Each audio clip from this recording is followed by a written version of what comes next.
Clear, please.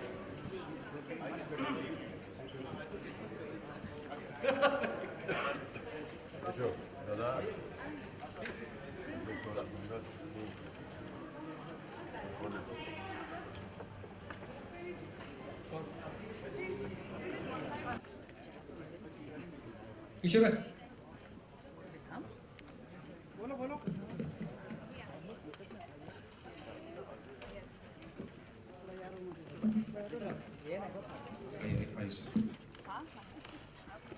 ये बस ना ये पागल. चल कितनी रश्मि आ जाओ.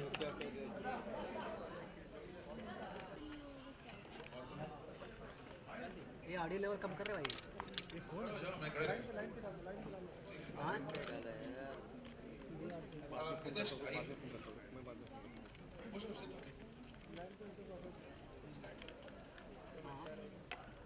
लाइन पे नहीं आता है यार.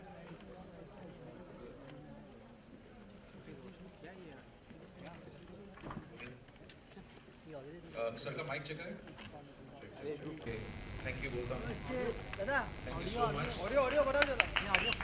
अरे फोटोग्राफ्स थोड़ा लाइट बढ़ा दो यार. अरे कौन है स्ट्रिप. हाँ लाइट बढ़ा. लाइट सबसे पहले मैं आप सबको थैंक यू देता हूँ. दिल से एकदम हार्दिक बधाई आप लोगों को, मेरी टीम को देता हूँ. Thank you for coming also इस प्रेस कॉन्फ्रेंस में. हम लोग बहुत चाहते थे आप लोगों से मिलना एक्चुअली, क्योंकि फिल्म से पहले हम लोग ऐसी बात जो थे जो नहीं कर पाए थे. और मिस्टर बच्चन का ये हम लोग से जब डिस्कशन हो रहा था मार्केटिंग में, हम लोग चाह रहे थे कि बहुत जगह जाएं और मिलें और प्रमोशन जो नॉर्मली होता है. तो हमने डिसाइड किया था कि इसमें हम जाएंगे नहीं, फिल्म देखने के बाद सबको बुलाएंगे, फिर शायद हम लोगों को बात करने में ज़्यादा मज़ा आएगा, क्योंकि ये फिल्म थ्रिलर है और उसके बारे में हम पहले नहीं बात कर सकते. तो सबसे पहले मैं आप जितने भी मीडिया के लोग हैं और क्रिटिक्स हैं, रिव्यूअर हैं, एडिटर्स हैं, कैमरामैन हैं, सबको मैं मेरे पिंक टीम की तरफ से I just want to really thank you from bottom of my heart कि आपने इस तरह से इस फिल्म को जो तोला है, इस फिल्म को जो अपने सर पे रखा है, मैंने ऐसा जिंदगी में नहीं देखा है किसी अनप्रेसिडेंटेड. इतना प्यार, मतलब just owning up a film as their own film. I can not imagine the kind of reactions. मैं तो इमोशनल हो जाता हूँ. थैंक यू इसके लिए. ये हमारी पूरी टीम है. मैं इंट्रोड्यूस क्या करूँ, लेकिन ऐसे लोग जिनको आपने देखा नहीं है, मैं उनके बारे में थोड़ा सा बता देता हूँ. सबसे इम्पोर्टेंट जिन्होंने इस फिल्म में, जो मेरे हीरो हैं इस फिल्म के, और मेरे हर फिल्म के हीरो जो है मेरे राइटर होते हैं, उनका नाम है रितेश शाह. अगर आप जानते हैं,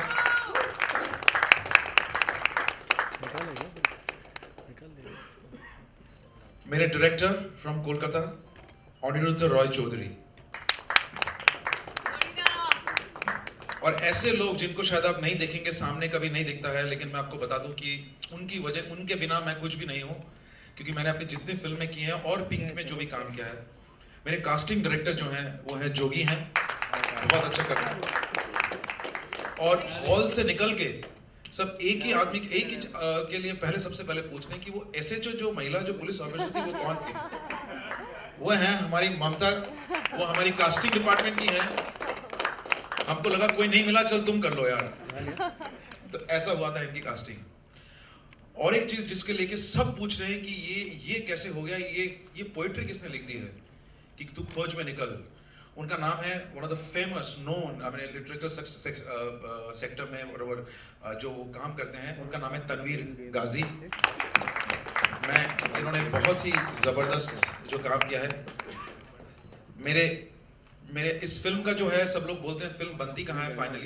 फाइनली फिल्म जो बनती है वो एडिटिंग टेबल में जाके बनती है.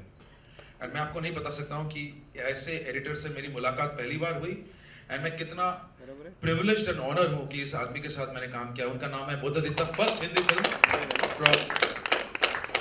फ्रॉम कोलकाता. और बाकी सब लोग को जानते हैं, शांतनु, रॉनी मेरे प्रोड्यूसर हैं, रश्मि हैं, और मैं बाकी लोगों का क्या बताऊँ. मैं आपसे एक चीज़ बस बोलूँगा, आई नो आप लोगों के पास बहुत सवाल हैं, आप मिस्टर बच्चन को अभी छोड़ने वाले नहीं हैं, मुझे मालूम है, लेकिन आप अगर इस तरह से एक अच्छी फिल्म, एक कंटेंट वाली जो फिल्म जिसको आप लोग टर्म दे दिया है कंटेंट वाली फिल्म, पता नहीं ये टर्म क्यों दे दिया है, फिल्म तो कंटेंट ही होता है, इसमें क्या नहीं होता मुझे समझ में नहीं आता है। आपने इस तरह से ही उसको आप लोग सहारे, इस तरह से ही उसको अपनाएं, और ऐसी ही फिल्म इंडस्ट्री में अगर आप लोग साथ देंगे तो मुझे नहीं लगता है कि जिस कभी कभी जिस फिल्म इंडस्ट्री की बदनामी भी हो जाती है उसकी बदनामी कभी होगी, क्योंकि कहीं ना कहीं एक ऐसा ऑप्टिमिज्म रहेगा। सो प्लीज आप लोग इसको साथ रहेंगे। और एक चीज लास्ट टाइम, मैं लास्ट चीज बता रहा हूँ, ये मैं हाथ जोड़ के आपसे रिक्वेस्ट कर रहा हूँ, आप मालूम है ये फिल्म बहुत अच्छा कर रही है वॉट एवर, मैं एक सवाल बोलूंगा, आप लोग नहीं पूछे, स्पेशली मेरे से नहीं पूछे और मेरे टीम से नहीं पूछे तो मैं थैंकफुल रहूंगा। इस फिल्म की बॉक्स ऑफिस के बारे में मत पूछिएगा प्लीज। ये फिल्म मेरे लिए बॉक्स ऑफिस के लिए नहीं बनाया था मैंने, अगर बॉक्स ऑफिस के लिए बनाया होता तो मैं ये फिल्म नहीं बनाता। तो आप प्लीज इस फिल्म की कितनी आमदनी हुई क्या हुई हमें इसकी कोई परवाह ही नहीं है, मेरी तो नहीं है एटलीस्ट। मेरे लिए सक्सेसफुल अगर इस फिल्म का है, ये 3 दिन में इसलिए मिल रहे हैं, इस फिल्म का सक्सेस मेरे लिए वो है कि जब एक लड़की रात को 8 बजे अकेले अपने हेडफोन लगा के गाने सुनते हुए घर पहुंच जाएगी अकेले, बिना किसी हिचक के, बिना किसी चिंता के, वो मेरे लिए सक्सेसफुल है। तो रिक्वेस्ट करूंगा आप प्लीज उस बारे में मत पूछिए, क्योंकि मैं मेरे लिए वो मैटर नहीं करता। But otherwise thank you so much for coming. और मैं चाहूंगा कि मिस्टर बच्चन कुछ बोले, बिकॉज उनके बिना हम लोग कुछ है ही नहीं इस फिल्म में।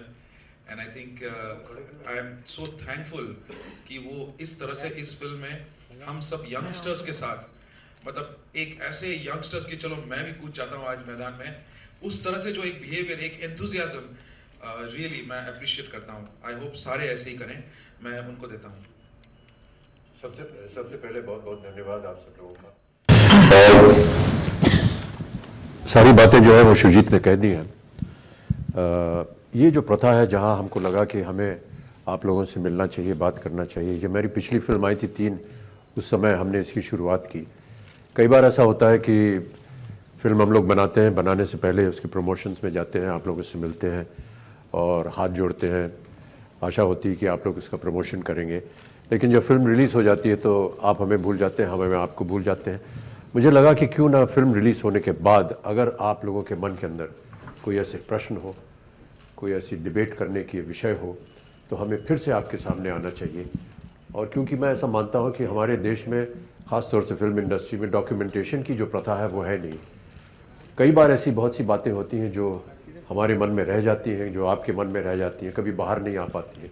आप लोग पत्रकार हैं, आप अपने माध्यमों से उसे व्यक्त कर सकते हैं, लेकिन कुछ ऐसी बातें होती हैं जो हम लोग भी कहना चाहते हैं फिल्म की रिलीज़ के बाद, और उसके बारे में हम जानना चाहेंगे, आपसे सुनना चाहेंगे, आपके प्रश्नों का उत्तर देना चाहेंगे, बहस करना चाहेंगे। हो सकता है कि इससे शायद आगे कुछ लोगों का कल्याण हो सके। तो यही वजह थी कि आप लोगों को यहाँ बुलाया। हमारे लिए बड़े गर्व की बात है कि जिस तरह से इस फिल्म की प्रशंसा हो रही है वो अद्भुत रही है। कई ऐसे जगहों से, कई ऐसे व्यक्तियों से जिनसे कभी भी पहले कभी कोई संपर्क ही नहीं था, उनसे उनके मैसेजेस आते हैं, उनसे बातचीत होती है, और कहीं ना कहीं हमें लगता है कि जिस विषय से, जिस आशा से हमने इस फिल्म को बनाया था वो कहीं ना कहीं पूरी हुई है। बाकी सब यहाँ पर कलाकार हैं, ये भी आपके सामने उपस्थित है। हम तो चाहेंगे कि अब आप लोग हमसे प्रश्न पूछें और हम आपका उसका उत्तर दें, बहस करें। बहुत सी अच्छी बातें हैं, बहुत सी जो न बातें अच्छी हों वो भी बोलिए, जो भी आपके मन में हो उसे बोलिए, हम उसका उत्तर देने का प्रयत्न करेंगे। जस्ट एक चीज़, मैं एक जन को और थैंक यू देना चाहता हूँ, जो पहली बार अपनी डेब्यू कर रही हैं हिंदी फिल्म में और हमसे आके जुड़ी हैं।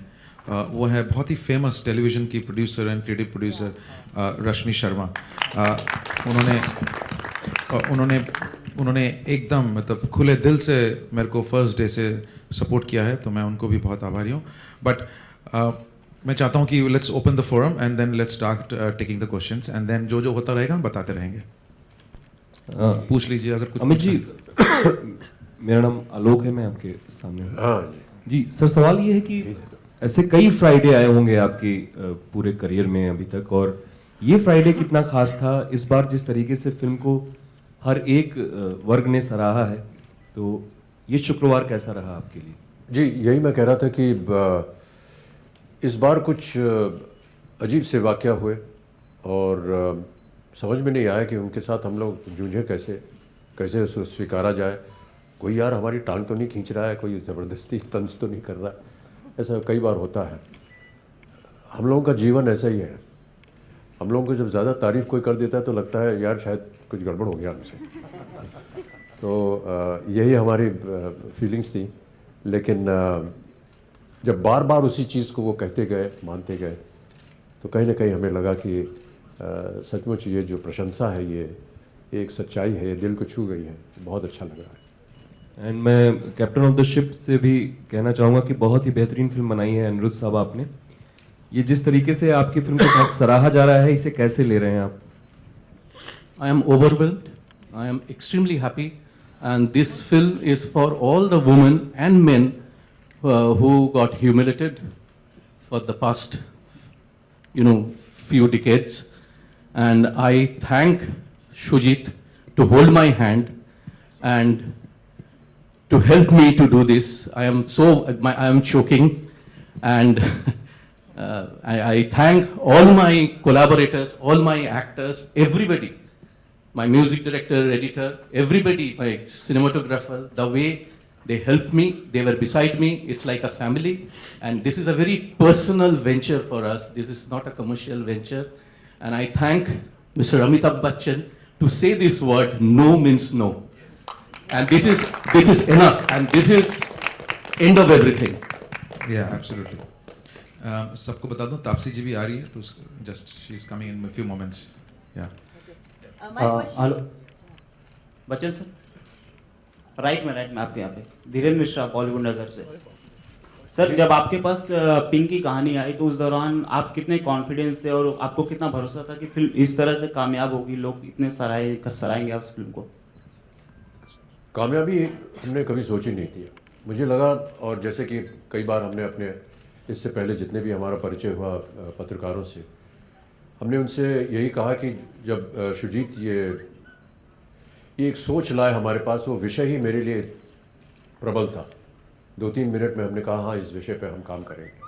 उस समय मुझे मालूम नहीं था कि मेरा रोल क्या होगा, कहानी कैसी होगी, कौन मेरे साथ काम करेगा, कौन इसे बनाएगा, कौन इसका निर्देशन करेगा। केवल वो सोच जो थी वो अच्छी थी। ख़ास तौर से ये कि कई सालों से, जब से थोड़ी सी ऐसा माना जाता है कि हमारे दिमाग के अंदर थोड़ी बहुत बुद्धि है अभी भी, तो ऐसा लगा कि ये एक ऐसा विषय है जिस पर मैंने कभी इसको दोबारा नहीं सोचा इसके बारे में। मुझे लगा कि यही सत्य है, यही सच्चाई है जीवन की। और जिस तरह से हमारी परवरिश हुई, हमें ऐसे ही माहौल में हमें रखा गया, हमारी शिक्षा भी ऐसी ही हुई। और जब कभी भी इस विषय के ऊपर हम बातचीत या चर्चा होती थी तो मुझे अजीब सा लगता था। फिर जब एक आध कार्यक्रमों में मैंने भाग लिया जिसमें मैंने इस विषय पर बात की, और बहुत सारे ऐसे उदाहरण थे मेरे साथ, जो कि मैं एक जो टीवी शो कर रहा था, कौन बनेगा करोड़पति, उसमें बहुत से ऐसे हॉट सीट पर महिलाएं आती थी जिनके जीवन को, उनके बारे में सुन करके मुझे बड़ा अफसोस होता था, कई बार क्रोध भी होता था। और जब मैंने उसका वर्णन किया तो यूनाइटेड नेशंस ने मुझे कहा कि आप गर्ल चाइल्ड के एम्बेसडर बन जाइए।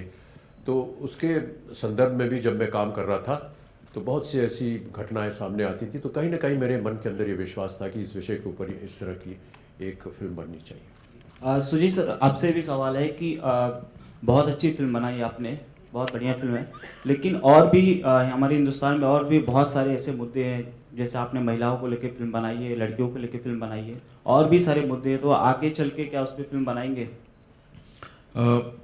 देखिए, मुद्दा सोच के तो फिल्म मैं नहीं बनाता हूँ, क्योंकि मुझे तो कहानी कहनी होती है। यस, अगर कहानी में मुद्दा जुड़ जाता है तो मुझे बहुत अच्छा लगता है, और कहानी में कोई ना कोई मुद्दा ज़रूर होना चाहिए, ये मुझे वो भी लगता है। सबसे पहले जब ये टोनी ने ये सोचा था कि बंगला फिल्म बनाएंगे, और एक छोटी सी लाइन थी इस कहानी की, तो हम दोनों, मैं और रॉनी जो मेरे प्रोड्यूसर, हमने बहुत दिन बैठे रहे इस आइडिया पे। फिर बहुत दिन बाद हमने सोचा कि नहीं, इस पे एक फिल्म बनना चाहिए। मेरा एक पर्सनल एक्सपीरियंस हुआ मेरे वाइफ के साथ, जब उन्होंने कहा कि मुझे कहा एक दिन कि ऐसे हम लोग चाय पी रहे थे बैठ के, मैं बहुत बार बता चुका हूँ, मैं और एक बार बता देता हूँ कि ऐसे ही हम लोग चाय पी रहे थे बैठ के और उन्होंने कहा कि आज हम इस मॉडर्न वर्ल्ड में बैठे हुए हैं, इस इलेक्ट्रॉनिक दुनिया में, और पता नहीं क्या क्या हो रहा है, और हम साथ में वुमेन एम्पावरमेंट की बात कर रहे हैं। इससे बड़ी शर्मनाक चीज़ क्या हो सकती है? सो वो मुझे दिल में बहुत चोट लगी, मुझे इंसल्ट फील हुआ मेरे वाइफ के सामने। मेरे को as a man I am standing there, बहुत गिल्ट हुआ मुझे, और मैंने मन में उसमें सोचा था कि मैं रॉनी को बोला कि let's start working on this. फिर और हम सबके पास ही ऐसा तो नहीं है हम मर्द ऐसे कहीं भगवान ने हमको फेंक दिया, ये लो मर्द तुम जाओ हिंदुस्तान पहुंच जाओ या अर्थ में पहुंच जाओ। हम सब कहाँ से निकले हैं जो सर बोलते हैं? हम कहाँ, हमारी भी माएँ हैं, हमारी बहनें हैं, हमारे भी दोस्त हैं यार, कहीं ना कहीं दिल में तो चोट लगता ही है। अब ये कोई इशू नहीं है कि हम आसपास रोज देखते हैं, और मुझे लगता नहीं कि मेरे में कोई नया सा कुछ आइडिया आया होगा, ये आप लोग भी रोज देखते हो, आपके मन में भी आता होगा, आपको भी गुस्सा आता होगा शायद, आप भी शायद आपके साथ में कोई लड़की ऑफिस में काम करती है, उसको अगर कोई इस नज़र से देख लें तो कैसे लगेगा आपको? तो हमको भी वैसी फीलिंग हुई। बनाऊंगा किसी, अगर कोई इशू जुड़ जाएगा किसी कहानी के साथ। मेरा काम था ऑडियंस को 2 घंटे बिठा के रखना, आजकल वही बहुत बड़ा काम है कि 2 घंटे किसी को बिठा दो हॉल के अंदर। सो आई थिंक हमने वो बिठा भी दिया, उन्हें रुला भी दिया और सोचने में मजबूर कर दिया। इससे बड़ी बात क्या होगी हमारे लिए? Thank you so much. Sir, this is Atika Ahmed Faruqi from Richter Cineplex Colors. I want to ask you, sir, सबसे पहले तो आप सबको सैल्यूट कि आपने ये फिल्म अटेम्प्ट की। ये फिल्म औरतों के बारे में उतनी नहीं है जितना मर्दों और मर्दानगी के बारे में है। सर, आप 70s और 80s और 90s के भी दशक, जी सर, के दशक में आप पर्दे पर, फिल्मी पर्दे पर मर्द मर्दानगी की पहली और आखिरी मिसाल होते थे। आपके कपड़े पहनने का तरीका इंडिया के मर्द फॉलो करते थे, बात करने का तरीका, सब कुछ। 2000 के बाद आपकी इमेज में बहुत खूबसूरत चेंज आया और आप इक्वलिस्ट, फेमिनिस्ट और वुमेन्स इश्यूज, चाइल्ड इश्यूज, सब इश्यूज पे बहुत वोकल होकर बोलने लगे। आप में ये बदलाव हमने हिंदुस्तानियों में भी एक बदलाव के तौर पर देखा। आप एग्जाम्पल्स के साथ बता सकते हैं सर कि हिंदी सिनेमा हिंदुस्तानियों के सोचने का तरीका किस तरह बदलता है? देखिए, मैं पूरी तरह से सहमत नहीं हूँ आपसे। जब भी 70 के दशक में फिल्में बनती थी तो जो मर्द होता था, जिससे कि आप कह रही हैं, वो लड़ता किसके लिए था? वो अपनी हीरोइन के लिए लड़ता था। तो ऐसा कहना कि हम सिर्फ अपनी मर्दानगी दिखा रहे थे, ये शायद इतना उचित नहीं होगा। हमेशा जितना भी हीरो था वो अपनी हीरोइन के लिए ही लड़ता था। पोइटिक जस्टिस वहीं पर आता था। वो विलन को मारेगा, अच्छाई को सफलता मिलेगी, बुराई के ऊपर जीत होगी। तो ये सारी बातें तब से चली आ रही हैं। हाँ, हो सकता है कि जैसा आप कह रही हैं, बहुत सारे मुद्दे बदल गए हैं और महिलाओं को प्राथमिकता दी जा रही है, होना भी चाहिए। जैसे जैसे समाज बदलता गया, जैसे जैसे दशक बदलते गए, आदतें बदलती गईं, ये सारी चीज़ें जो हैं ये बिंबित करती हैं हमारे सिनेमा में। हमने केवल एक दर्पण आपके सामने रखा है और हमने कहा कि इसे देखिए, हो सके अगर इसमें आपकी शक्ल दिख जाए तो उसे परिवर्तित कीजिए, उसे बदलिए, या जैसा कि हम कह रहे हैं वैसा कीजिए। बोल I am मतलब बोल भी जा। from USA से BBEF family, Gopi Sheikh and Bollywood web TV, Bollywood twist की तरफ से आपको कहाँ हैं आप भाई साहब? बहुत बहुत बधाई देता हूँ सर। आपकी केवल एक लाइट दिख रही है। हाँ, बहुत बहुत बधाई देता हूँ आपको सर। मैं आपको और आपकी पूरी टीम को बहुत बधाई देता हूँ गोपी सेठ की तरफ से और BBEF फैमिली की तरफ से। धन्यवाद। और सर, मैं आपसे एक क्वेश्चन पूछना चाहता हूँ कि इस रोल को करने में आपको कितना कष्ट हुआ? कष्ट तो हमें हर रोल करने में होता है, और हम तो यही मानते हैं कि जब भी हम किसी रोल को एक्सेप्ट करते हैं या मान्यता देते हैं, तो उसमें जितना कुछ हमें कहा जाता है करने को, या जिस तरह से उसका किरदार बनाया जाता है, उसको पूरी तरह हम लोग निभा सकें, यही हमारे लिए एक ध्येय होता है। लेखक ने लिखा, निर्माता निर्देशक ने उसका विश्लेषण किया, हमको समझाया, सिखाया, कैमरा के सामने हमें डाल दिया, हमने अपना काम शुरू किया।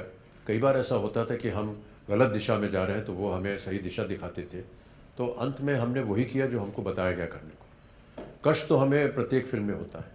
रात को नींद नहीं आती, कल सुबह कैसा होगा, कैमरा के सामने जा कर के कुछ कर पाएंगे या नहीं कर पाएंगे, ये सारी चीज़ें होती हैं। और सर, मैं आपसे एक क्वेश्चन पूछना चाहता हूँ कि ये दूसरा क्वेश्चन। हाँ, दूसरा, सॉरी।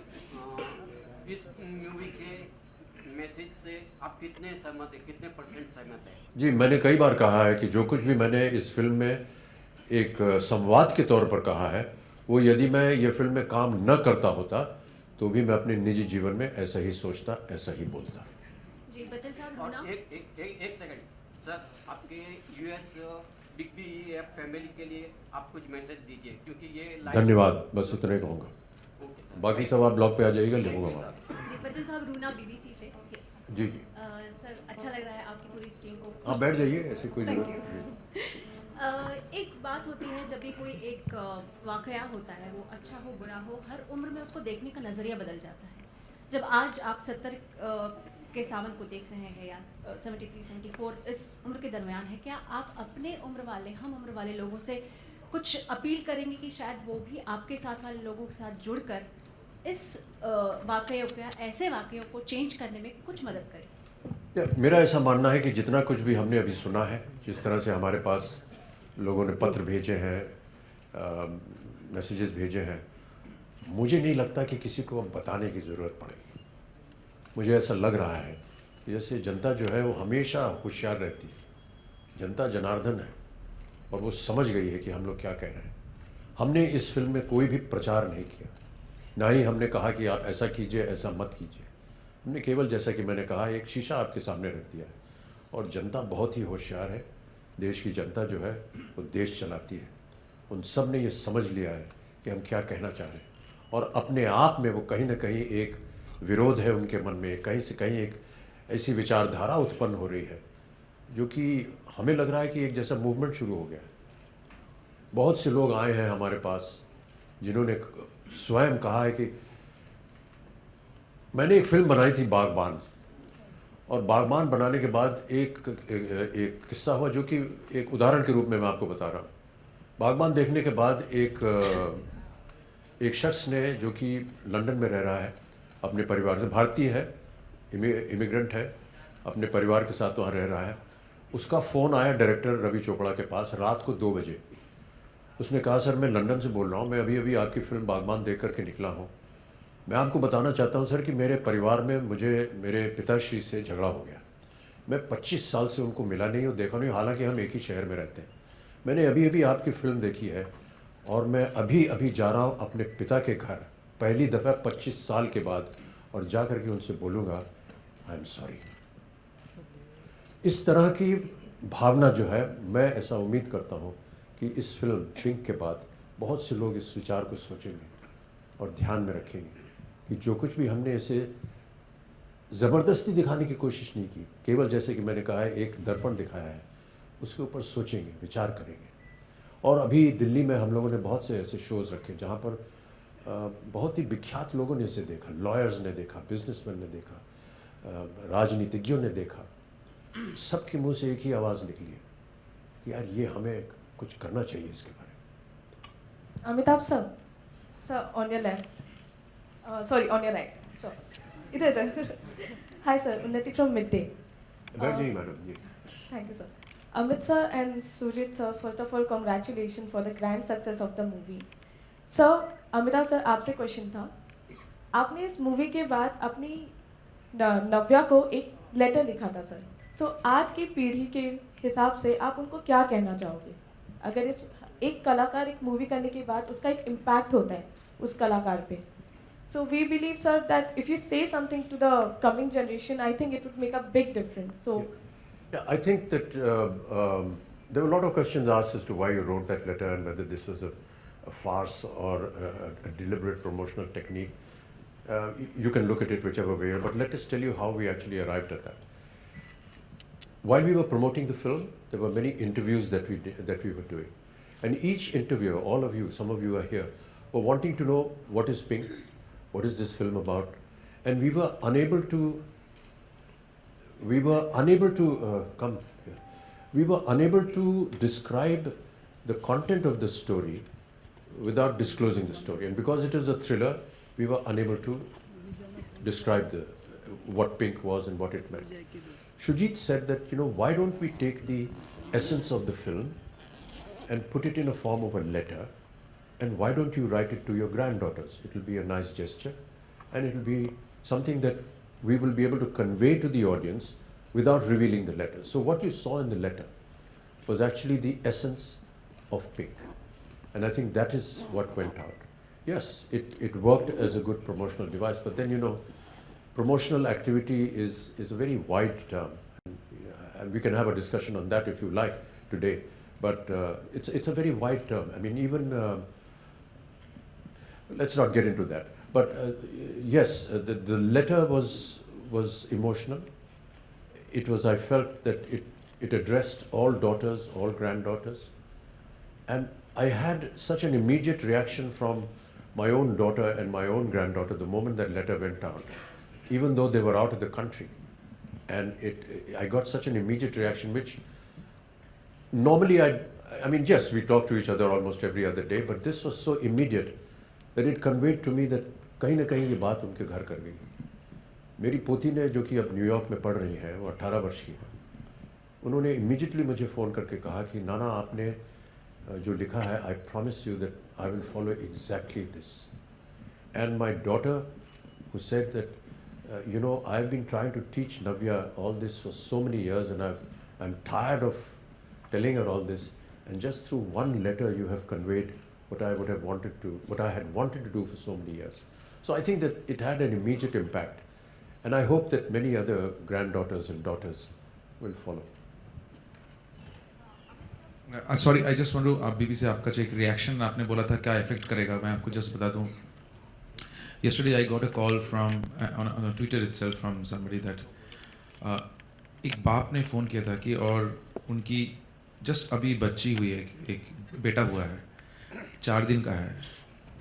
तो वो फिल्म देख के आया था. उसने कहा कि मैं जैसे ही मेरा बेटा बड़ा होगा ये मैं फिल्म रख दूंगा, और जैसे ही बड़ा होगा कि 10 साल का, 8 साल का, 11 साल का, मैं उसको ये फिल्म दिखाऊंगा. तो इस तरह के रिएक्शन भी यही चीज़ है. इस तरह से रिएक्शन रहा है. मैं और एक चीज़ बता, कहा कि 2 साल की बच्ची है मेरी, और अभी मैं जैसे ही ये बड़ी होगी मैं ये फिल्म उसको अलग लगा कर और आपके इस पत्र को अलग रखूंगा कि जब वो बड़ी होगी तो मैं उससे. एक 18 साल की लड़की जो हॉल से बाहर निकली, मेरा हाथ पकड़ के बहुत देर से वो बहुत इमोशनल हो गई थी, रोई, और फिर बोली कि मैं आज घर जाऊंगी, मैं अपने माँ बाप, ऐसी कोई लड़की दिल्ली में थे, मैं अपने माँ बाप को डाइनिंग टेबल में बिठाऊंगी और मैं इधर बैठूंगी कि माँ और बाबा आपने जो मुझे बोला है ना कि प्रोटेस्ट मत करना और सर नीचे करके निकल जाना अगर पहुँचना, मैं बोलूँगा आपने मुझे गलत सिखाया है. मैं नहीं सर झुक के नहीं जाऊँगी, मैं सीधा सर उठा के जाऊँगी, मुझे कोई मत रोके जाइए उसके लिए. Hi, I have a question for the actors who played Inspector Sarla in the movie. Oh yeah. He's oh my God, she's Mike है उधर. Her name is Ma'am, Mamta. here to your left. I loved your performance in the film. I want to know about the face-off that you had with Mr. Bachchan. It was very interesting to watch. We loved it. कुछ उसके बारे में कुछ anecdotes बताएंगे तो अच्छा रहेगा. Mister Bachchan के साथ वो कोर्ट में सीन कैसा रहा तेरा? आज माइक से. Hi. Yeah. Sir, can you just repeat your question? Yeah, I just wanted to know about the face-off that you had with Mr. Bachchan in the witness box. It was very interesting to watch in the movie. So कुछ anecdotes shooting के दरमियान क्या हुआ कुछ बताएंगे? जी. हमारा lunch break हुआ था उस दौरान, और सुजीत सर ने कहा कि इसके बाद आपका सीन करेंगे, तो आई वॉज वेरी नर्वस. मुझे लगा कि ओ माय गॉड, और मैंने खाना इस तरीके से खाया कि मतलब मुझे याद भी नहीं है मैंने खाना खाया था उस दिन, और मैं बहुत नर्वस थी, मेरे हाथ पैर सब कांप रहे थे, और मैं फटाक से, सबने कहा लंच कर ले, मैंने कहा हो गया, और फिर मैं स्क्रिप्ट उठा के रट रही थी उसको बहुत अच्छे से. उसके बाद बच्चन सर आए और उसके बाद उन्होंने रिहर्स करना स्टार्ट किया, तो सर ने इतना कंफर्टेबल कर दिया वहाँ पे कि मुझे ना लगा ही नहीं कि मैं मिस्टर बच्चन के साथ काम कर रही हूँ.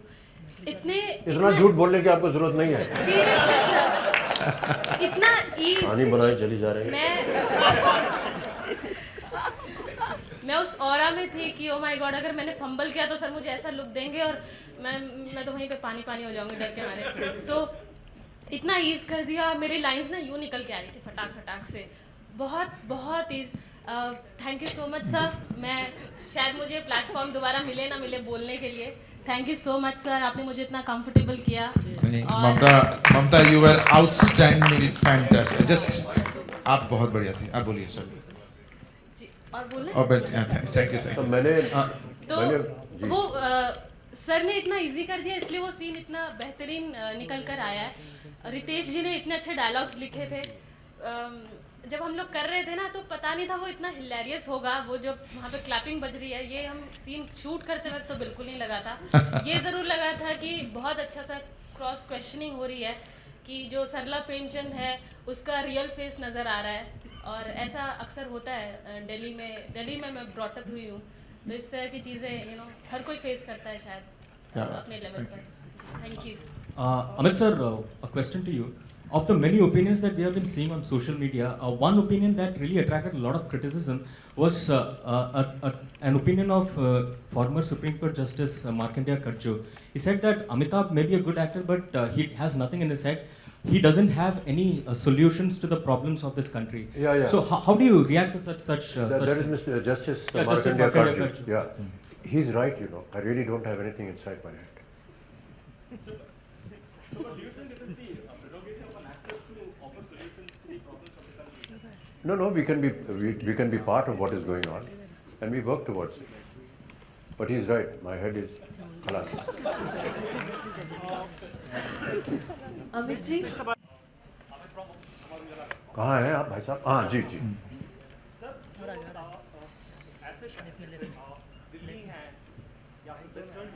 एक माइक दे दो भैया इनको। सर, जो दिल्ली जैसे शहर हैं या फिर ऐसे शहर जहाँ पर अचानक से पैसा है लोगों के पास, वहाँ पर ऐसी घटनाएं ज़्यादा देखने को मिलती हैं। तो क्या मतलब ये एक वजह थी कि इस फिल्म का लोकेल दिल्ली में रखा गया?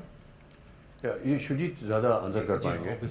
वैसे मैं इस बात से सहमत नहीं हूँ कि क्योंकि दिल्ली में होता है इसलिए वहाँ हर शहर में आजकल कहीं ना कहीं घटनाएं हमें सुनने को मिलती हैं, चाहे वो कलकत्ते में हो, उत्तर प्रदेश में हो, महाराष्ट्र में होते हैं कभी कभी।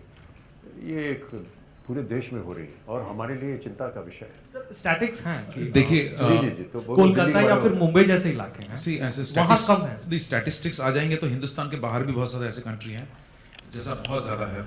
ऐसे लोगों ने बाहर से, मुझे स्वीडन से किसी ने बोला था कि ये फिल्म स्वीडन में दिखाना चाहिए, तो मेरे को समझ स्वीडन में बोलते स्वीडन में इससे ज़्यादा है प्रॉब्लम। मेरे को लगा ही नहीं कि यूरोप जैसे कंट्री में हो सकता है। लेकिन आपका जवाब देने के लिए, ये पहले जब अनिरुद्ध रॉय चौधरी, जब हम लोग डिस्कस कर रहे थे कि फिल्म बनाना चाहिए, और ये एक वन लाइन स्टोरी थी जो हम हिंदी बांग्ला में बनाना चाह रहे थे। सो मैं और जैसे मैंने कहा रोनी बहुत दिन बैठे रहे और फिर हमने सोचा कि नहीं यार टोनी इस फिल्म को हिंदी में बनाएंगे, नेशनल लेवल पे बनाएंगे Hindi, because this subject has a much more founder reach. So तभी रितेश जो हैं वो भी दिल्ली से हैं, रह चुके हैं दिल्ली में, थिएटर कर चुके हैं, है तो श्रीनगर से, तो वो भी दिल्ली से। तो मैंने अनिरुद्ध को बोला चिंता मत करो, मैं दिल्ली से हूँ, मैं 20 साल रहा हूँ दिल्ली में और मेरे आंखों के सामने ऐसी घटना हुई है, ऐसा नहीं है नहीं हुआ है। सो अगर आप बोलेंगे कि मैंने और रितेश ने ऐसे घटनाएं नहीं देखी हैं तो मैं बिल्कुल डिक्लाइन नहीं करूंगा कि हमने देखी है हमारे सामने। हमने इतने सारे केसेस निकाले, आपको बता देते हैं, हमने कोलकाता से प्राइम केसेस निकाला है, हमने दिल्ली से हमने प्राइम केसेस निकाले हैं। आप बिलीव नहीं करेंगे, ये जो आज कटघरे में हुआ है, और रितेश भी जानता है, इधर में बैठे हैं, मैंने सर को आके बताया था sir, because sir questions on everything on the script और मेरे को जवाब रेडी रखना पड़ता है। सो मैंने उनको बोला सर ये देखिए आर्गुमेंट्स जो कोर्ट में हुए हैं एग्जैक्टली यही हुआ है, ऐसे ही आर्गुमेंट हुआ है। लोकेल जो है, आप मेरे फिल्म में, पहले भी फिल्में हुई हैं विकी डोनर और पीकू, उसमें भी आपने बहुत हिलेरियस सा दिल्ली देखा होगा, लेकिन इसमें एक दूसरा, एक डार्क साइड ऑफ दिल्ली देखा है। लोकेशन जो है फिल्म में ना ऐसे नहीं होता है कि चलो यार यहाँ जाके शूट कर देते हैं, नहीं होता है। मेरे फिल्म में लोकेशन जो है एक कैरेक्टर होता है, तो इस फिल्म में भी ये एक बहुत इंपॉर्टेंट कैरेक्टर था। आप दिल्ली को इस फिल्म से बाहर नहीं कर सकते, वो भी हिस्सा है इस पार्ट का।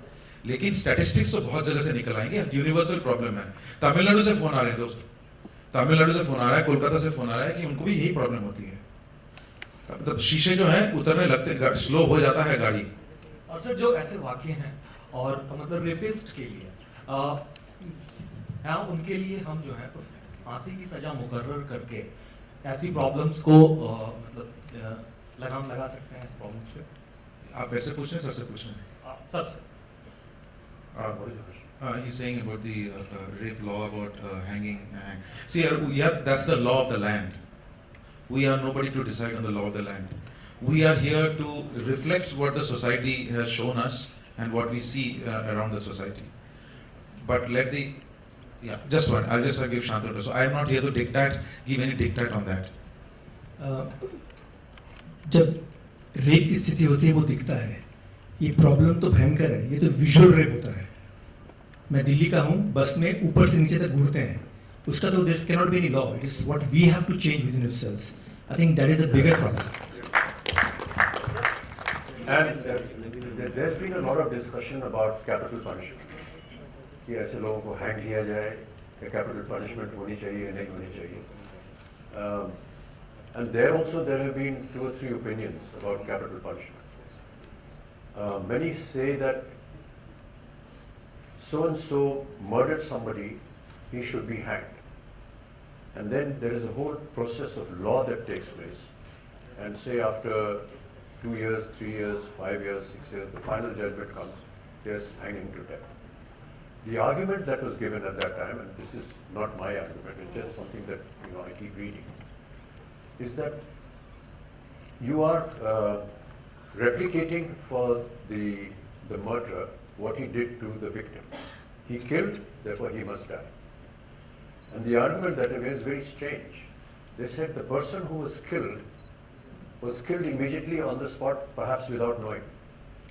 The person who's going to be killed or going to be hanged is living in fear. I don't know when I'm going to be hanged and when I'm going to be killed. Is that more serious or is this more serious?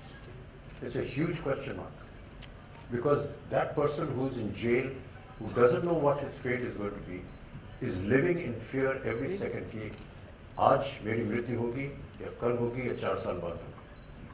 So they feel that that is equally serious as far as capital punishment is concerned. And there's a huge debate going on. Yeah, there's world debate going on.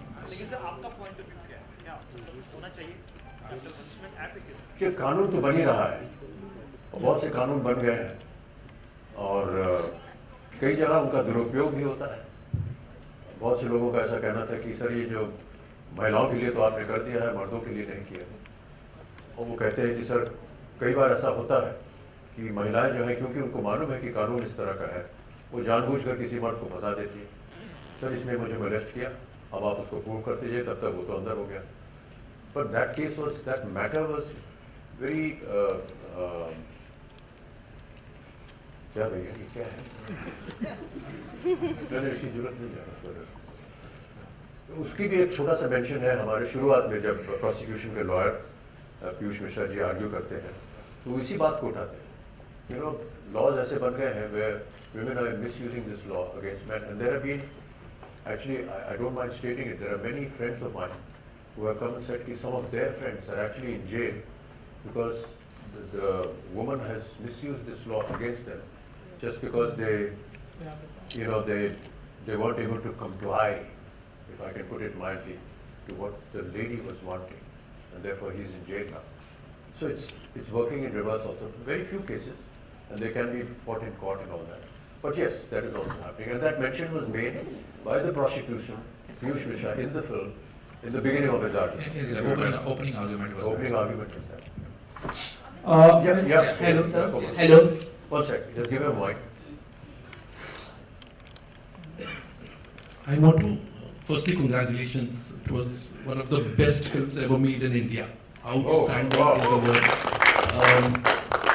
I really don't know whom to praise more, the writer or the writers or the director or the actors. I think, and by actors I mean right from Bachchan Saab to the person who had one single scene. I think nothing is wrong in the film.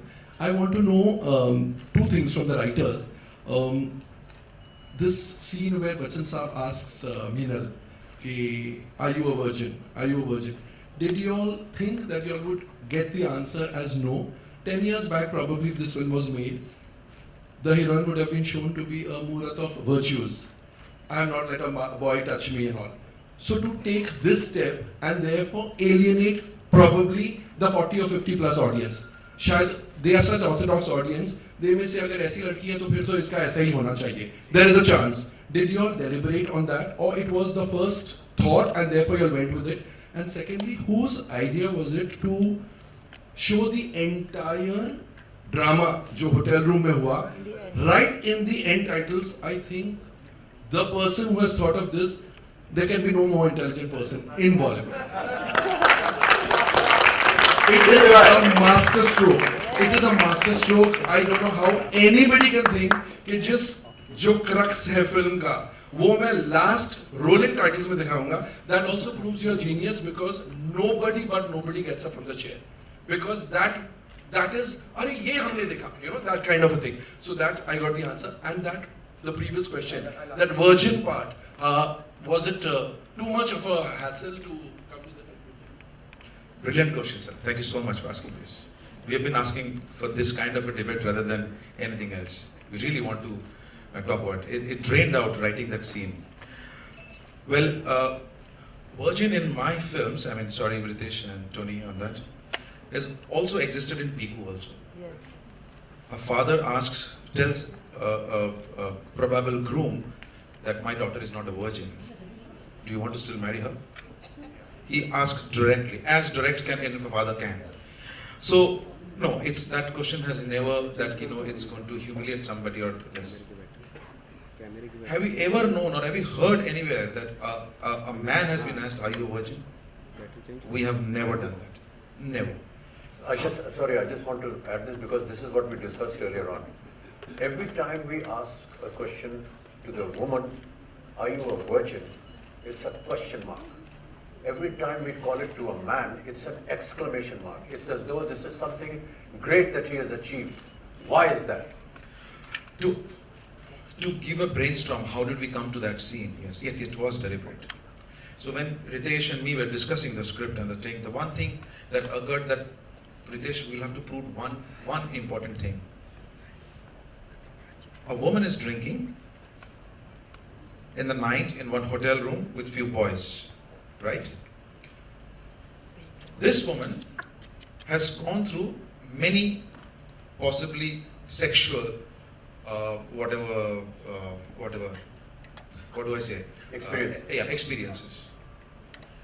The main point to come out was that मर्द ये सोचते हैं ये लड़की तो इतने लोगों के साथ सो गई, एक और सो जाएगी तो क्या फर्क पड़ेगा? Which is what my character says after that. So it's not that the virgin question. To arrive at that, कि एक बार और सो जाएगी तो, और मैं आपको बता रहा हूँ, अच्छे घरों के लड़के सब यही सोचते हैं, from ऊपर से लेके नीचे तक, उसमें कोई क्लास एजुकेशन आता नहीं है. और इस सवाल को पहुंचने के लिए, I think what a brilliant, cleverly that he got it. हमको ये था, इसको पहुंचना था, how to get to this, and then get to the point कि ये आपका जो फर्स्ट सेक्सुअल आपका जो एक्सपीरियंस था उसमें क्या आपको पे किया गया? पे तो नहीं किया गया आपको, और आपको फोर्स भी नहीं किया गया. इन दोनों पॉइंट को बात करने लिए, and I think I salute when he send me the scene.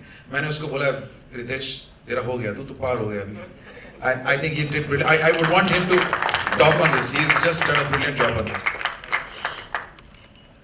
Set that I mean कोई भी आर्ग्यूमेंट या जो सवाल वकील पूछते हैं वो कंक्लूजन पे अराइव करने के लिए पूछते हैं. तो आर यू अ वर्जिन जिससे वो लाइन ओपन होती है वो इतना इम्पोर्टेंट नहीं है कि उसका कंक्लूजन क्या है. उसका कंक्लूजन यही है जो बाकी सवालों के थ्रू होता है कि कंसेंट जो है, और ये कोई खाली सुजीता मेरी बच्चन साहब या टोनिंदा की महान सोच नहीं है. फॉर्चुनेटली और अनफॉर्चुनेटली ये कानून भी है. तो इसे ये ना समझे कि फिल्म में डायलॉग है, ये कानून है. कोई भी ऐसी महिला इंक्लूडिंग सेक्स वर्कर अगर वो ये सब करने के बाद, शराब पीने के बाद, अपने कई सारे सेक्सुअल एनकाउंटर्स के बाद आपको ना बोलती है तो उसका मतलब नहीं है, आप रुक जाइए नहीं तो अंदर हो जाएंगे. आपको जस्ट थोड़ा सा एक बता दूं, how do we use to do and right sometimes, you know. Sometimes हम लोग कीर्ति और तापसी को ऐसे सामने बिठा देते थे और मैं और रितेश इधर बैठते थे, एंड हम लोग डिफेंस लॉयर और जो है ये लॉयर बन जाते थे. And sometimes Taapsee used to get angry literally, sir आप ये सब क्यों कर रहे हो हमारे साथ? तो because we wanted Taapsee to be Taapsee and Kirti to be Kirti.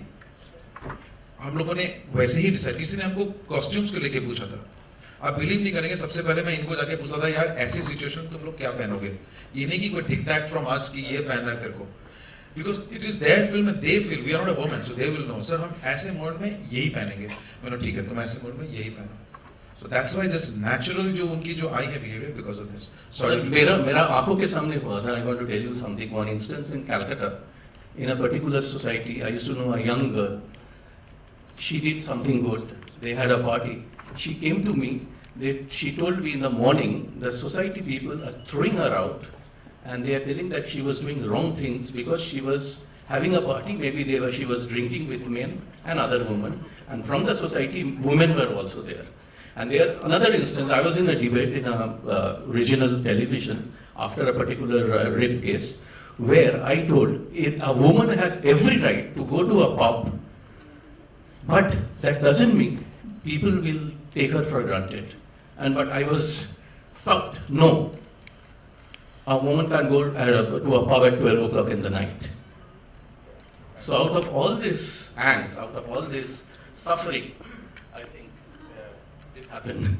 But Komalji, thank you so much for asking this brilliant question. I mean, I wanted to answer this, but many people have said. I kept looking up Parag.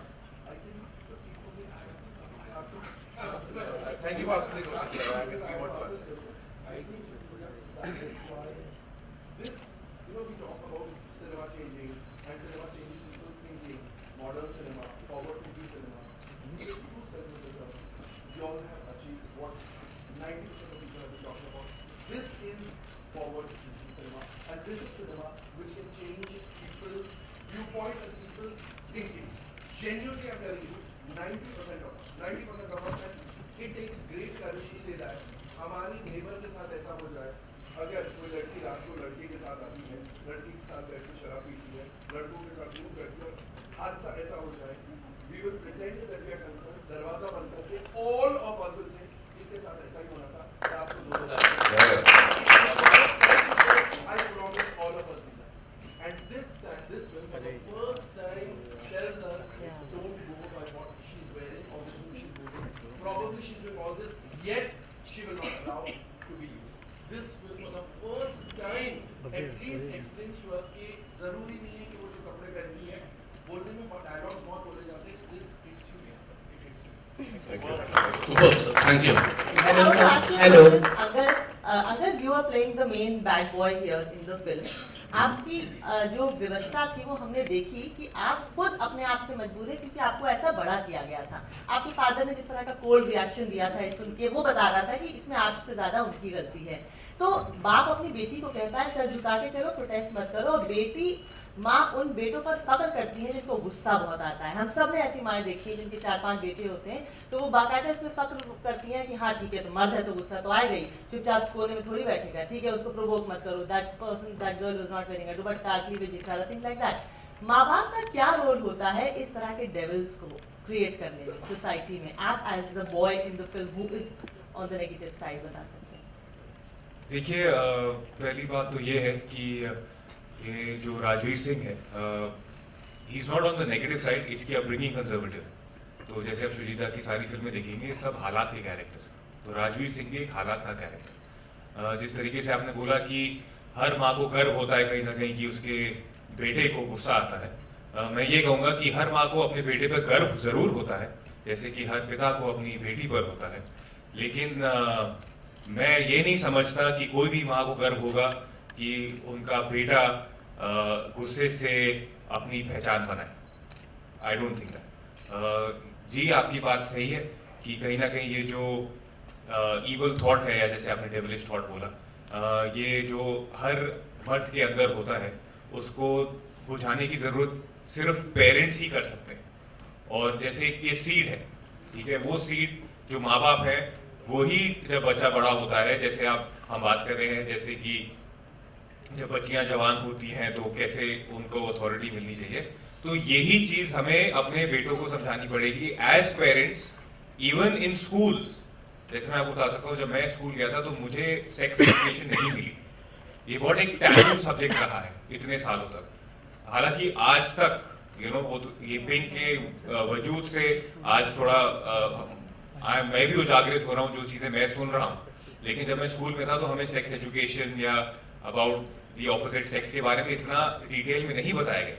तो ये जरूरत है आज की कि ये पहले तो माँ बाप अपने बच्चों से बात करें, उनको एक नारी को आदर जिस तरीके से और सम्मान जिस तरीके से दिया जाता है वो सिखाएं, क्योंकि नारी का वजूद जो हमारी सोसाइटी में बहुत ऊंचा दर्जे पर रखा जाता है, और उसको आदर करना, उसका सम्मान करना हर माँ बाप को अपने बच्चों को सिखाना चाहिए।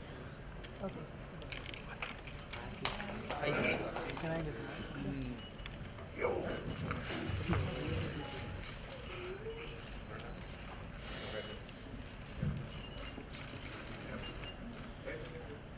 I see. आगे हाँ चलिए चलिए You know, like Umar sir mentioned about the. एक मिनट जाओ बैठ जाओ तू था अभी बोल जी बताइए Like you mentioned about keeping the incident towards the end. Was it a deliberate attempt on your side? Because you know the characters throughout the film are narrating the incident. Okay, there was a reason behind it for doing that. Obviously, it was not just कि अच्छा एक कोई brilliant idea आ गया, नहीं ऐसा नहीं था. I wanted, I spoke to Ritesh about this. I wanted people in the theatre hall also to have a perception of the girls.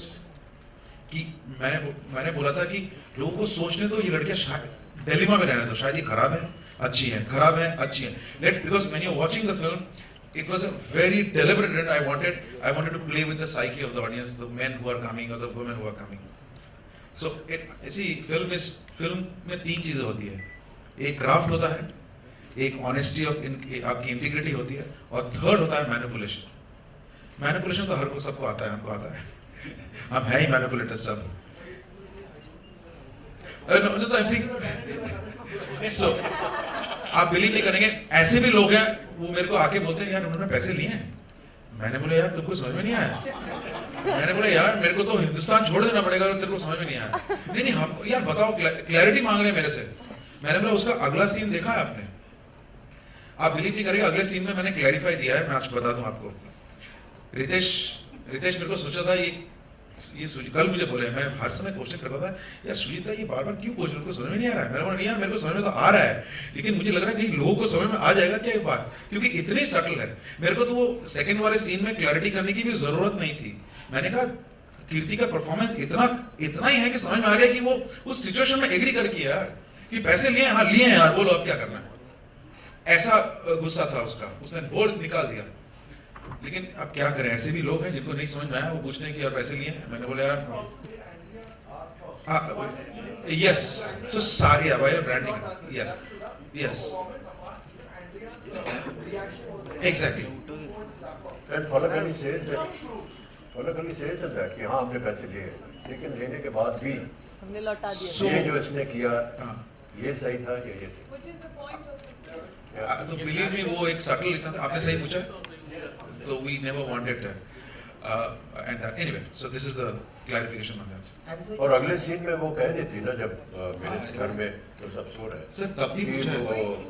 सारा ने बहुत अच्छा किया, बोल दिया, आर्गुमेंट ही खत्म हो गया. It was more for the sake of the argument. बताइए. And so you know when films like Pink and Piku get acceptance and such love from the audiences, does it give more confidence to you to experiment in terms of presenting different kind of cinema over here? I mean, see, it definitely gives a courage. People ask me, why don't you do this kind of film and that kind of film? What kind of film I would do, the pot boilers or what? I said, look, I can only do a film. मेरे बचपन में school में मैंने यही सीखा है कि एक स्टोरी पढ़ने के बाद मेरी क्लास टीचर मुझे सबसे पहले बोलती थी, what is the moral of the story?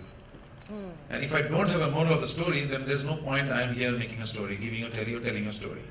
So हर चीज में मुझे ये करेज देता है, किसी भी स्टोरी को कहूँ उसका एक मोरालिटी होना चाहिए, कहीं ना कहीं इनसाइट प्रोफाउंड होना चाहिए. तो आई थिंक वो करूँगा आगे. It gives me courage. I mean Komal ji ने और आप लोगों ने जिस तरह से इस फिल्म को मैंने ऐसा अनप्रेसिडेंटेड मतलब प्यार from the media, from across section, from the reviewers, from the critics मैंने जिंदगी में एक्सपीरियंस नहीं किया. And I have another question to Kirti and Taapsee. You know, apart from it being the Amitabh Bachchan film, people are coming out and saying that apart from Mr. Bachchan, even you girls have left an impact, and people are talking about. This is wrong. Even in every interview, right from the time when we were promoting, I said, when you see the film, you will only see these girls and these young boys standing behind me. You will not see anybody else. And I was right. And this has come true. I'm so happy about it. How does it feel when what Sir said has come out to be true and audiences are talking and discussing your characters as well? Sorry for coming late, first of all. I was shooting in Dadar, so hence. And coming to your question, frankly speaking, it hasn't seeped in as yet. because we've been promoting the film so crazily. Just 2 days back, I just had half a day break yesterday and I've joined the sets of Naam Shibana today. So it hasn't seeped in. It's almost so good that you don't want to believe that something so good can actually happen. It is so good. Like, not even a single tweet has been even average. I have gotten tweets from random or messages. I don't even have those people's names saved in my phone who messaged me thanking to do this character. It just gives us so much of courage. There was a girl who was my junior in college. She was like, I went and saw it with my family. Even though after walking out of the theater, they still believe that it's not right to have sex before marriage. It's not right for the girl to wear these kind of clothes. But today I'm still happy and I have tears of joy in my eyes that you could stand and represent us and represent my viewpoint. Like, she hasn't spoken to me after my college. So I've been getting messages like these, you know, you proved to be a role model for us. That's, tell me, isn't it too much to handle for my third film? That's too much to handle. And I've always been, one more thing I just wanted to do or say, which I have held it all this while.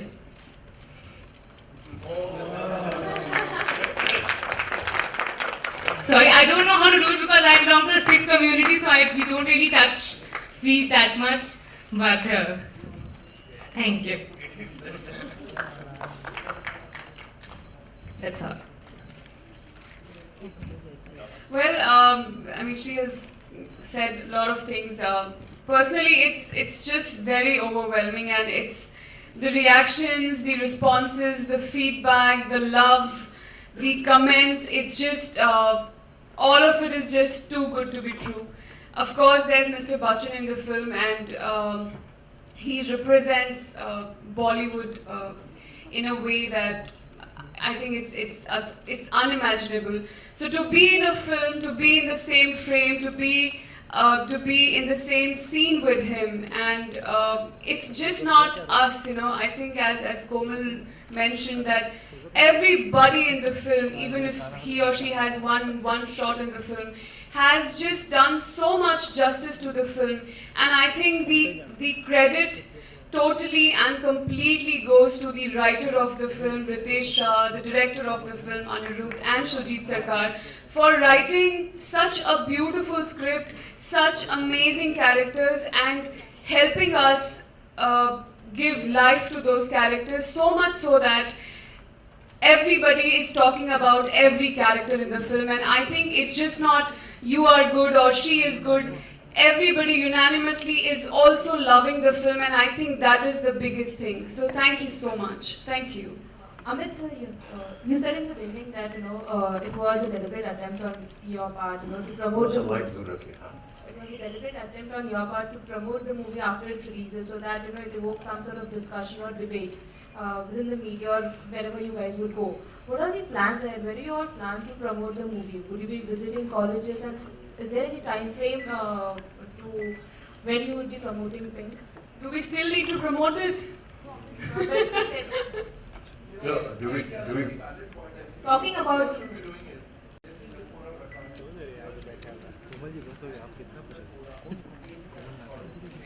yeah, we are doing that.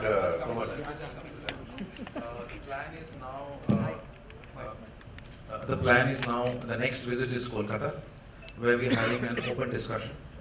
Yeah, we're trying to do this with few judges also. Like for example, yesterday, I will not name one of the top commissioner of police had called Ritesh and had told him that हम अपने हवलदारों को ये नहीं समझा पाए जो आपने इसमें समझा दिया. क्या बात है, मैंने उसको बोला. So top commissioners of police and lawyers. एक lawyer ने फोन किया, उन्होंने कहा कि ये जो कहा ना no means no, हमारे constitution और law में है. बोलते हैं हम कोर्ट में समझाते हुए पता नहीं थक जाते हैं कि कैसे समझाए. सर नो, सर इसने नो बोला. अच्छा ठीक है, बोला आगे बोलो क्या है. मतलब आगे क्या बोले, सर नो बोला था इसने. तो वो बोलते हम थक जाते हैं, वो आपने एक झटके में कर दिया है. So we will be promoting this, taking this people. Actually मैंने अपने प्रोड्यूसर्स को बोला है कि बहुत सारे पैसे मेरे को दे दो ताकि मैं फ्री शो कर सकूं लोगों के लिए, बच्चों के लिए. Just want to do some free shows आप लोगों को जितना कमाना है आपने कमा लेना, उसकी इस फिल्म में कमाने की चिंता बिल्कुल मत करना, जितने लोग देख ले वो मेरे लिए शांति होगी, ना कि box office. Sujit, I got a call yesterday. Tax free अगर हो जाएगा तो बोल देंगे, हमको बहुत बोल रहे हैं टैक्स फ्री करने के लिए। I think we are on that verge also sir. I want to share something. Tony wants to say something. I want to share something with all of us. Yesterday I got a call from a young girl. She told that we want to show this film on Father's Day. क्या बात है, lovely. Amit sir,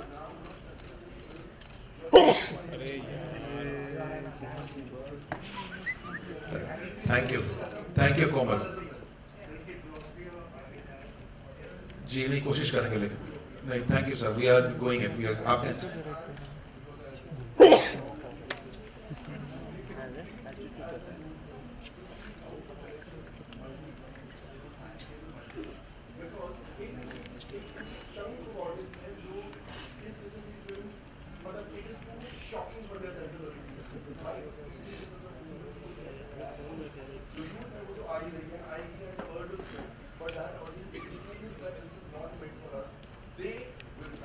Right, we'll do this. I'll take this advice seriously, sir. Absolutely. Amit sir, Jyoti क्रोज़ आपसे सवाल है कि film तो काफ़ी तारीफ कर रहे हैं लोग, लोगों को पसंद आ रही है, लेकिन एक और फिल्म काफ़ी चर्चा में है ऐश्वर्या जी की ऐ दिल है मुश्किल। आपने देखी कैसी, ट्रेलर कैसा लगा? गाने काफ़ी हिट हैं, आपको कितना पसंद आया, कितना अप्रिशिएट किया? अभी तक मैंने देखा नहीं है। Thank you. मिस्टर बच्चन, इतने सालों से हमारे समाज में लड़कियों के लिए गाइडलाइंस बनाई जाती है, उन्होंने कहा लड़कियों के लिए गाइडलाइंस बनाई जाती रही है, पहली बार ऐसा हुआ है कि लड़कों के लिए गाइडलाइंस बनाई। टेप खत्म हो रही है, आपको लगता है इनको जितने भी रूल्स थे,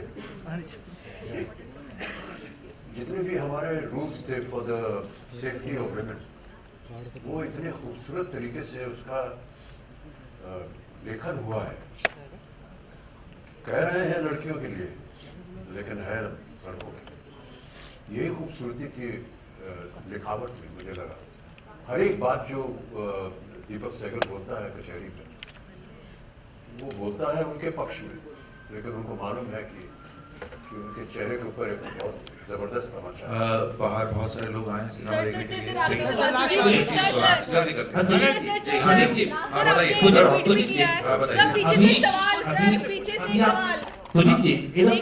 हमारे पीछे जो खड़े हुए हैं ना, जो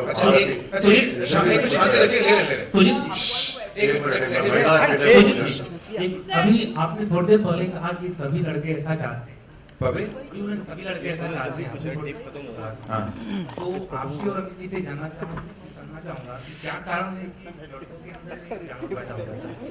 क्या कारण है? जानवर पैदा हो जाता है। देखिए, मैं आपको इसको छोटा जल्दी से जवाब दूंगा, बहुत सारे हैं। मैं आपको एक छोटा एग्जांपल देता हूँ।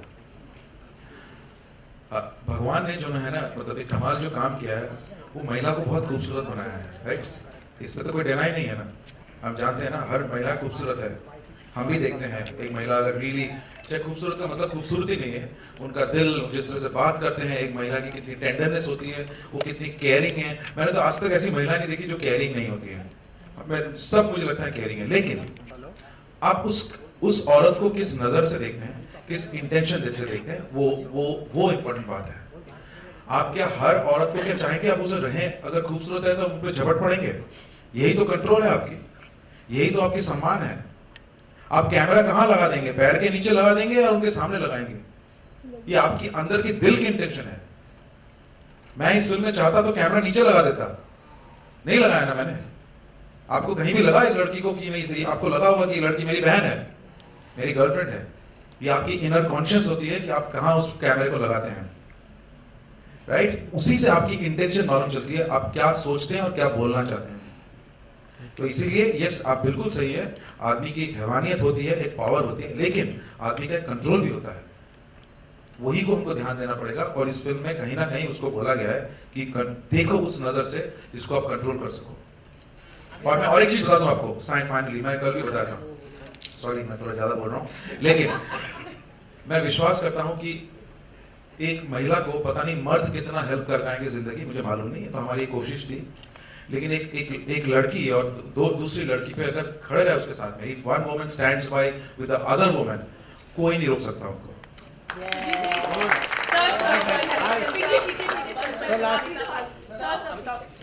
मैडम है पीछे, उनको पहले बोलने दीजिए, वरना ये पिक्चर का जो ध्येय ये खराब हो जाएगा। आप सभी लोगों को बहुत बहुत बधाई फिल्म को लेकर। माउथ पब्लिसिटी जबरदस्त हो रही है, लोग बहुत ज्यादा पसंद कर रहे हैं। सुजीत, आपके ऊपर जिम्मेदारियां बढ़ रही है, लोगों की एक्सपेक्टेशंस आपको लेकर बढ़ गई हैं और अच्छे सब्जेक्ट्स सामने आएंगे। अभी हाल ही में जो हमारे 17 जवान शहीद हुए हैं, क्या दिमाग में है कि इस तरह की कोई पैट्रियोटिक फिल्म आप बनाएंगे? पहला सवाल। और दूसरा सवाल, ये जो हुआ है उसको लेकर आप सबका रिएक्शन। सुजीत, आपको जो हुआ है वो तो बहुत ही शर्मनाक इंसिडेंट हुआ है, and I am really feeling sad कि हम लोग ऐसे मोमेंट में, हमारी पिंक भी रिलीज हुई है, सो कुछ कर नहीं सकते, हम लोग इतने डिलाइटेड हैं, लेकिन obviously this is not a very good news. कल हम सुन के मुझे बहुत ही बुरा लगा था, और ऐसे में फिल्म बनाऊंगा, ज़रूर बनाऊंगा, अगर कोई ऐसा सब्जेक्ट आ जाएगा ज़रूर मैं उस पर ध्यान दूंगा। आपका है, सर आपने ट्वीट तो किया था। नहीं, मैं सहमत हूँ सुजीत से। मैंने बल्कि कल इसके बारे में लिखा भी कि खुशियों के बीच जो है हमें ये खुशखबरी जो हमें मिल रही है, इसके बीच एक दुखद समाचार भी है, और इस तरह से हमारे जवान जो है वो शहीद हो गए हैं। ये बड़े दुख की बात है, बिना किसी वजह के, बिना किसी प्रोवोकेशन के उनको शहीद होना पड़ रहा है। इससे हम सब बहुत दुखी हैं और नाराज़ भी, और हम उम्मीद करते हैं कि सरकार जो है इसके ऊपर ठोस कदम उठाएगी। Yeah, we're done. Thank you. रश्मि जी ने बस थैंक यू। ये खाली बस अरे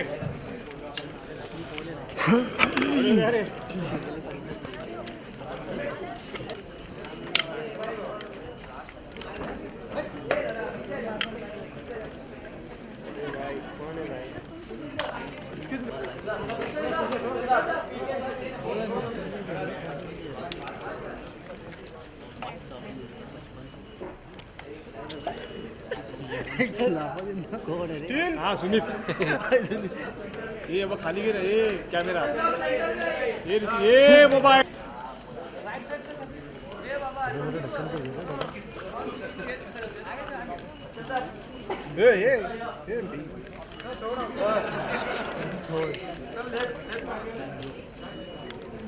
अरे मोबाईल महेश तर सांगते गडपा वर घे ना, थोड़ा नीचे करना, तू वर घे ना, हात दुखतो।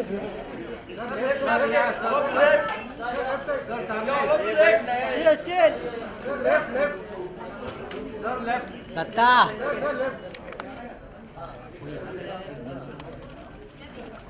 ये खाली बस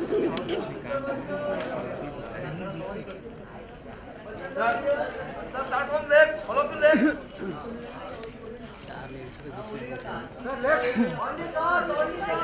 अरे ये घुंगरू बाल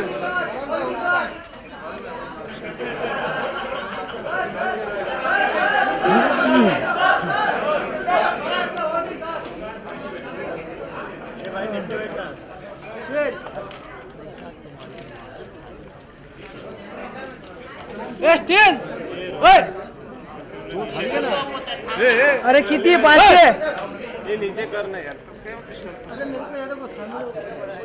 तो मतलब तुमको डिस्टर्ब हो तो सबको करोगे। कार्ड खत्म। क्या भाई कैसा है? कार्ड खत्म हो गया।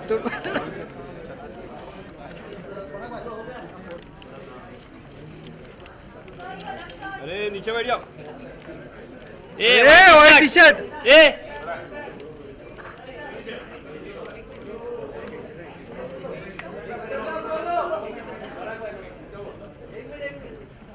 अरे दादा अरे 2 मिनट हमारे लिए भी वेट।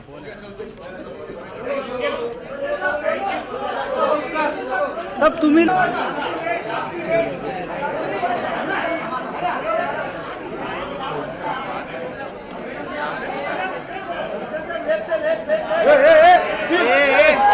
अरे तुम्ही बसलेले का कमी होते का?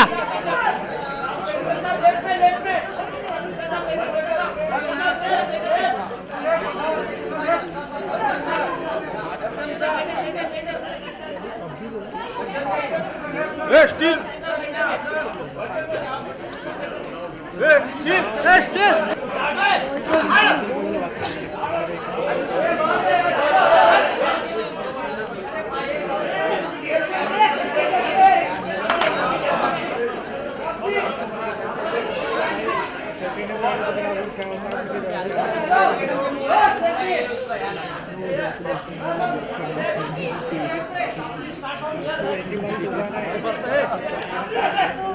ये पोटला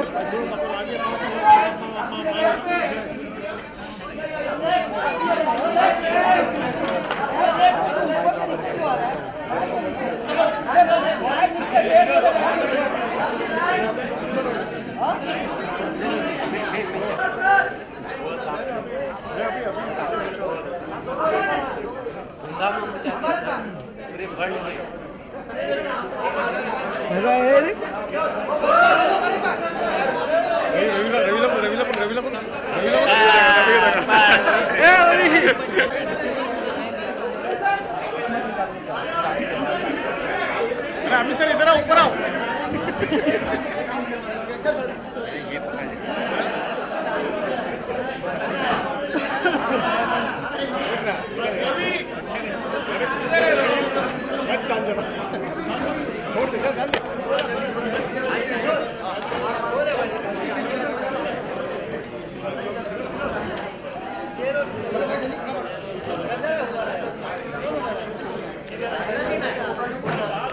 आप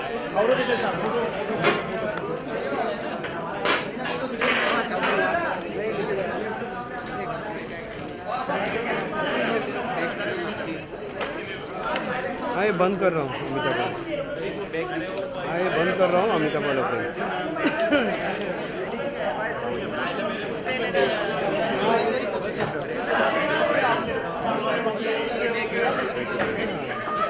निकल